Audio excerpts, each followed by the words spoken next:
Deciding to expand your workforce globally usually starts with momentum. You identify a new market, locate the talent, and start running the numbers. But if you've ever requested an employer of record quote and then seen the actual invoice, you know the gap between those two documents can freeze a hiring plan entirely. Most companies only budget for the first bucket, the EOR service fee.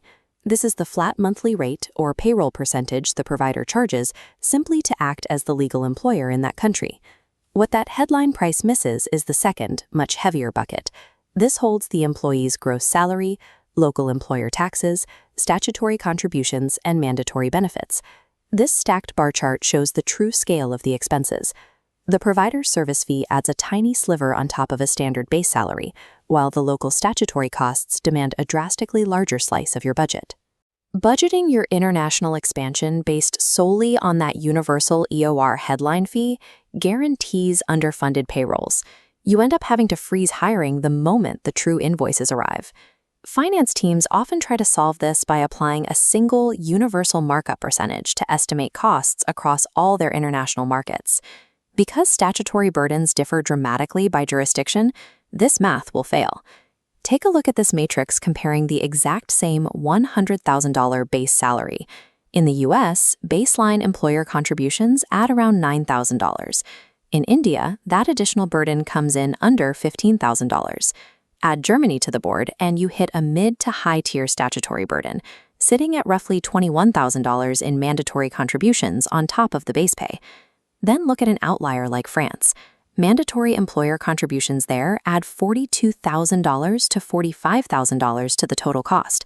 You are paying $144,000 before you even calculate the EOR fee. If you apply a standard 20% buffer across the board, you will over-budget in emerging markets and severely under-budget in Europe. Hiring in high statutory European jurisdictions gets you access to highly specialized talent, but the trade-off is a significantly higher capitalization rate compared to emerging markets. On the provider fee side, you generally have two structures to choose from, a flat monthly fee or a percentage of the employee's payroll. Let's test those models on a senior engineer earning $120,000 a year. This flowchart breaks down the math. If you choose an 8% payroll model for a high earner, the monthly cost balloons to $800, simply because the fee scales up with their compensation. Lock in a flat monthly fee of $599, and you beat the percentage model easily. The flat fee is the clear mathematical winner for high salaries. Now map a junior hire earning $35,000. Applying that exact same $599 flat fee suddenly creates an oppressive effective tax rate on a lower salary. 10% of that junior salary works out to $292 a month. Even with a higher percentage rate, it operates well below any flat fee on the market. Flat fees scale best for senior talent, but they force you to sacrifice cost efficiency at the bottom of your org chart, where percentage models win. The model that costs you less depends entirely on your salary distribution. Even when a provider advertises all-inclusive pricing, the actual contract frequently omits secondary administrative costs. This scorecard tracks the fixed charges most companies overlook. Setup fees can run $500 to $2,000. Onboarding charges often hit $200 to $1,000 per hire. And when someone leaves, termination penalties easily cost $100 to $500 or more. Then there's the continuous flow of capital moving across borders every single month to fund international payroll. Providers have to convert your home currency, and how they handle that exchange rate is the most dangerous variable cost in the agreement. A 1 to 3% foreign exchange markup sounds trivial until you are running payroll in 5 currencies every month. Prioritizing the convenience of a single consolidated invoice without auditing the provider's FX policy guarantees you will bleed thousands of dollars in hidden currency spreads over a calendar year. For new markets, you have 2 options: use an EOR or take on the legal and administrative burden of setting up your own local entity. Going independent requires $15,000 to $50,000 in upfront legal and registration fees, plus 3 to 6 months of administrative delays before your first hire can even start.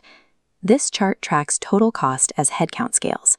In year 1, EOR is cheaper, avoiding heavy legal fees. But at the crossover threshold of 10 to 15 people, amortized entity costs compete with EOR fees. Past 15 employees, EOR premiums quickly eclipse local registration. Relying on an EOR for a permanent hub of 15 or more people retains your flexibility to exit a market quickly, but it forces you to operate at a severe, compounding financial disadvantage. To build an accurate global budget, ignore the marketing claims and build your math from scratch. Start this baseline equation with gross salary. Add employer statutory contributions, the biggest variable, and local mandatory benefits. Finally, attach the EOR service fee and variable add-ons like FX spreads. That final output is your actual total cost of employment. Before you agree to terms, demand a sample invoice for the specific country you're hiring in. Verify whether statutory costs are bundled or passed through. Check the exact FX spread and confirm what onboarding and offboarding actually cost. You want all of those variables locked down on paper before you sign. Optimizing an international workforce requires completely abandoning headline fee comparisons. Demand a transparent, multivariable calculation for every new market, and you'll know exactly what you're actually paying.